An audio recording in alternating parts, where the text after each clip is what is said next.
seorang koruptor sebagai pertanggungjawaban moral. Saya mau minta klarifikasi, ini tanggung jawab siapa? Bapak malu nggak sih? Apakah saya dengar permintaan maaf yang benar berarti orang-orang menjadi korban?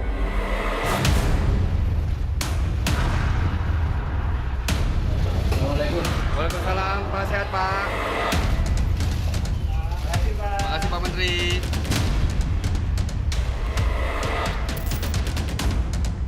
Drama menghilangnya Menteri Pertanian Syahrul Yassin Limpo akhirnya usai dengan kembalinya sang menteri ke Indonesia hari Rabu 4 Oktober.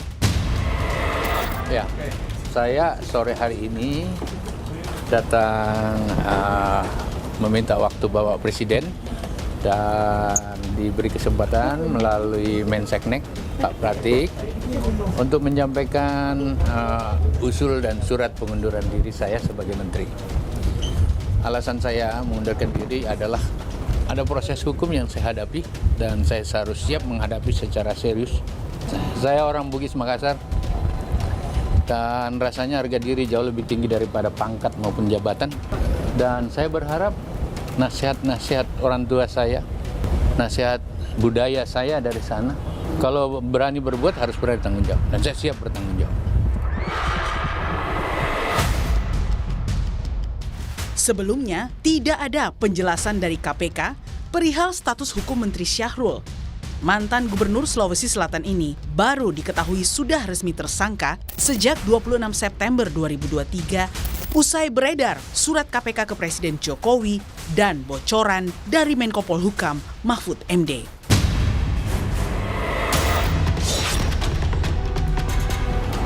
Sebelumnya, KPK menemukan uang senilai 30 miliar rupiah dalam pecahan mata uang asing dan 12 senjata api dalam penggeledahan di rumah dinas Menteri Syahrul pada Kamis 28 September.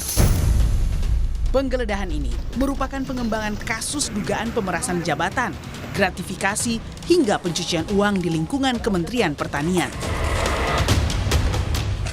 Selain temuan barang bukti, KPK menyebut ada pihak yang berusaha menghancurkan sejumlah dokumen. Imbasnya, mantan juru bicara dan penyidik KPK, Febri Diansyah dan rekannya Rasa Mala Aritonang dipanggil KPK. Jadi yang dikonfirmasi adalah draft pendapat hukum. Nyataan jubir KPK tentang penggeledahan di Kementan tentang adanya orang-orang yang mencoba menghancurkan dokumen, itu perlu kami tegaskan tidak ada kaitannya dengan hal tersebut. Desas-desus Menteri Pertanian terjerat korupsi semakin menguat sejak Syahrul Yassin Limpo diperiksa KPK pada 19 Juni lalu. KPK juga telah meminta keterangan 49 pejabat dan ASN di Kementerian Pertanian. Hari ini saya memenuhi panggilan itu secara baik. Dan alhamdulillah panggilan ini sudah jalan. Dan saya sudah diperiksa secara profesional, saya terima kasih. Dan saya tetap akan kompromi, akan kooperatif, kapanpun dibutuhkan saya siap. Saya tidak pernah menyebutkan angka 500 juta kepada kamu. Dugaan korupsi yang menyeret mentan Syahrul menambah deretan Menteri Jokowi yang terjerat korupsi. Sebelumnya, ada mantan Menkominfo yang juga rekan satu partai Syahrul di Nasdem, Johnny G. Plate. Ia kini terdakwa kasus korupsi BTS 4G Kominfo yang merugikan negara 8,3 triliun rupiah. Kamu ngarang. Juga keterlibatan Menpora Dito Aryo Tejo dalam korupsi BTS Kominfo. Dito disebut-sebut menerima 27 miliar rupiah untuk melancarkan proyek tersebut. 27 M. Sama siapa? Pada saat itu saya tahunya namanya Dito saja. Dito apa, Pak? Dito itu macam-macam. Belakangan saya ketahui namanya Dito Aryo Tejo. Tak hanya korupsi di Kominfo, Kementerian Perdagangan juga tak luput dari aroma korupsi. Selasa 3 Oktober, Kejaksaan Agung menggeledah kantor yang dinahkodai Zulkifli Hasan karena terkait dugaan korupsi impor gula yang melebihi batas pada periode 2015 hingga 2023. Nah, Mendak itu kan memang saya masuk badai yang sampai sekarang belum kelar ya. Mudah-mudahan nanti bisa diselesaikan. harapan Jokowi untuk menaikkan indeks persepsi korupsi di Indonesia yang terus memburuk sejak 2015 semakin berat. Apalagi dengan terus bertambahnya jumlah para pembantunya yang terjerat kasus korupsi.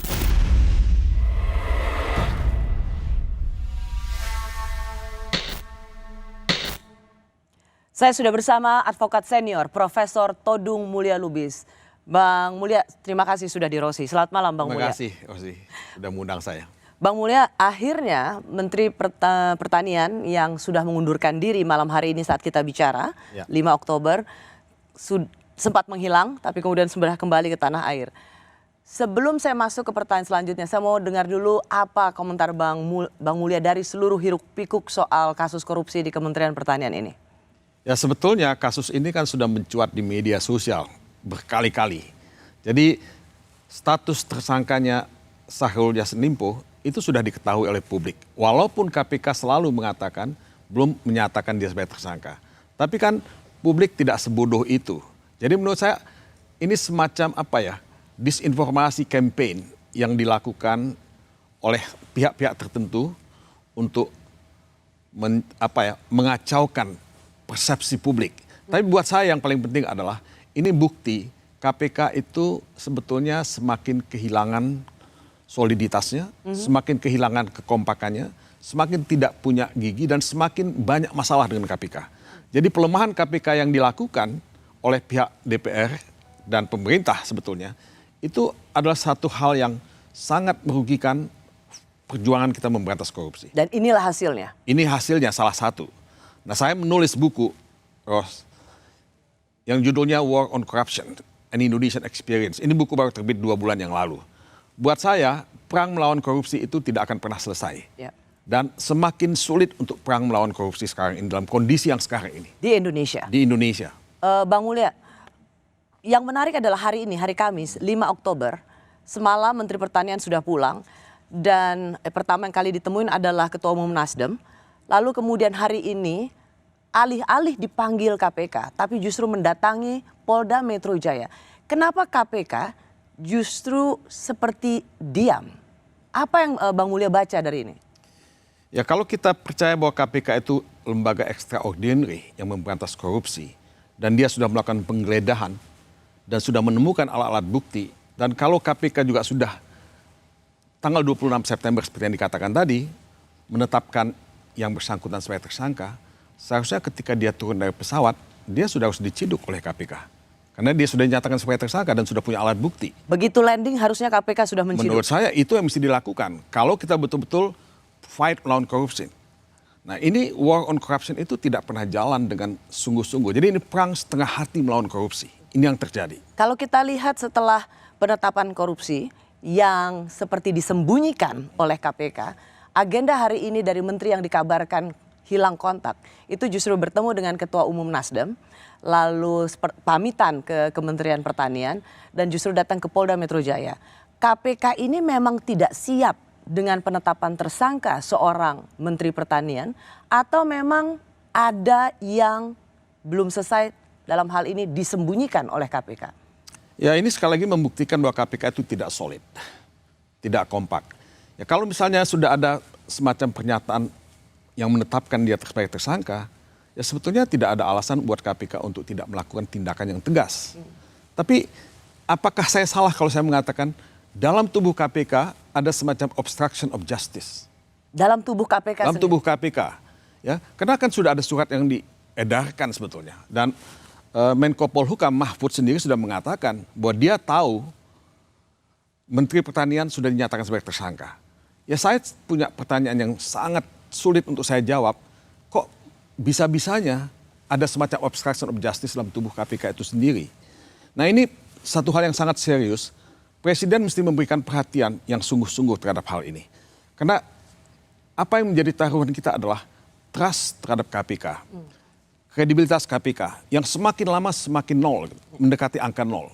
Bang Mulya, ya. sebelum sampai ke situ, di mana Anda lihat bahwa ada obstruction of justice atau penghalang-halangan keadilan, penegakan hukum di dalam tubuh KPK sendiri? Berarti kan ada kriminal di dalam tubuh KPK. Ya menurut saya kan apa yang dikatakan bahwa ada tekanan, ada pemerasan terhadap KPK. ini kan satu soal yang sangat serius, Rosi. Kok dalam tubuh KPK yang tugasnya memberantas korupsi, lembaga extraordinary yang punya power begitu luar biasa, bisa ada pembahasan terhadap tersangka misalnya, atau calon tersangka, kalau dikatakan demikian. Memang dibantah oleh Ketua KPK, tapi kan kalau saya melihat perjalanan KPK beberapa tahun terakhir ini kan bukan satu hal yang baru sama sekali.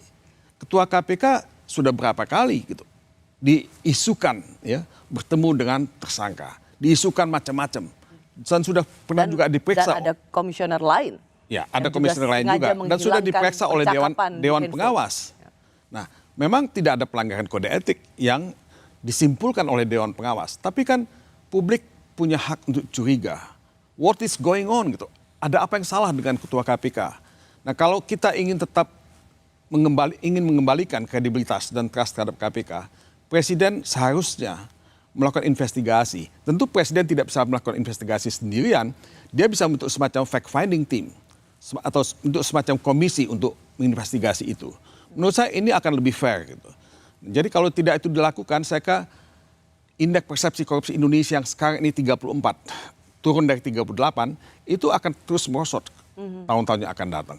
Kalau kita lihat apa yang dijelaskan oleh juru bicara KPK, itu mengatakan jadi untuk identitas para tersangka dalam proses penyidikan ini sudah kami sampaikan ya, nanti pada saatnya dalam proses penyelidikan cukup pasti akan diumumkan identitasnya.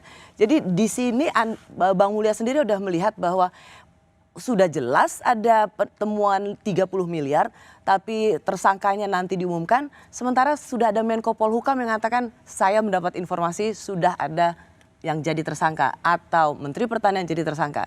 Berarti tidak salah kalau kita membaca dari luar, di dalam sudah terjadi perpecahan antara ada yang menginginkan Mentan menjadi tersangka dan ada pimpinan yang tidak menghendaki Mentan jadi tersangka. Ya itu yang saya katakan tadi bahwa tidak solid KPK-nya. Jadi sebagian menginginkan Mentan menjadi tersangka, sebagian menghalangi ya penetapan Mentan sebagai tersangka. Nah ini yang saya sebut obstruction of justice.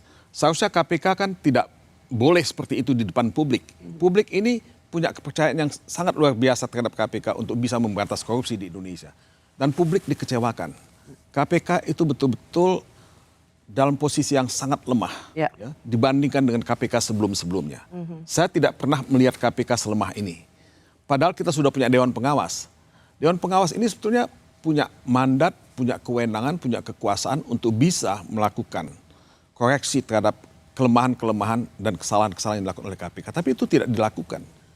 Jadi saya tidak pernah bisa paham untuk apa kita punya Dewan Pengawas. Ya. Kalau itu bubarkan aja Dewan Pengawas KPK.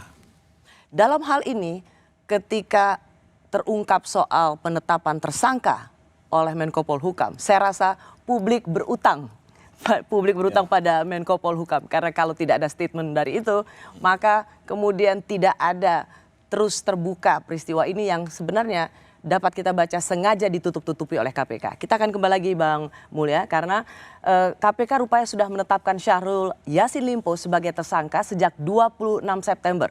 Tapi tidak kunjung diumumkan ke publik. Mengapa informasi ini seperti sedang disembunyikan oleh KPK? Ada apa di dalam internal KPK? Kami kembali saat lagi.